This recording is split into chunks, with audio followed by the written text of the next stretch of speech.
আব্দুল উজ্জা বলেন, ইয়া রাসূলুল্লাহ, ইয়া হাবিবাল্লাহ, ঈমান আনতে গিয়ে জায়গা জমি বাড়ি গাড়ি সবকিছু আমার চাচা আমার থেকে ছিনায় আনিছে। শুধু ছিনায় আনিছে তাই নয়, ইয়া রাসূলুল্লাহ, আমার পোশাক যা ছিল পরনে তা পর্যন্ত খুলে নিয়েছে। ইয়া রাসূলুল্লাহ, ঈমান আনতে গিয়ে কিছুই আনতে পারি নাই।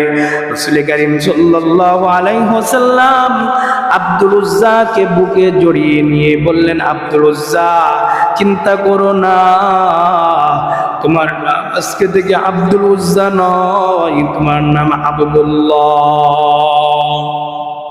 নবীজি সাহাবায়ে কেরামকে বললেন, যাও, আমার যে জুতা আছে আব্দুল উজ্জারে দিয়ে দাও, আমার যে পোশাক আছে আব্দুল্লাহরে দিয়ে দাও। আব্দুল্লাহ রাসূল কারীম সাল্লাল্লাহু আলাইহি ওয়াসাল্লামের আসহাবে সুফফার মধ্যে থাকে। এমন জোরে জোরে কোরআন তেলাওয়াত করেন, সাহাবায়ে কেরাম নবীজির কাছে অবজেকশন করলেন, ইয়া রাসূলুল্লাহ, ইয়া হাবিবাল্লাহ, আপনার সাহাবী আব্দুল্লাহ এমন ভাবে কোরআন তেলাওয়াত করে আমাদের ডিস্টার্ব হয়। নবী করিম সাল্লাল্লাহু আলাইহি ওয়াসাল্লাম বললেন, হে আমার সাহাবীরা, আব্দুল উজ্জারে বাধা দিব না, কারণ আব্দুল উজ্জার ঈমান বড় মজবুত। ঈমান আনতে গিয়ে জায়গা জমি সবকিছু ছেড়ে দিয়েছে, ঈমানকে ছাড়ে নাই। আব্দুল উজ্জারে তোমরা কিছু বলো না।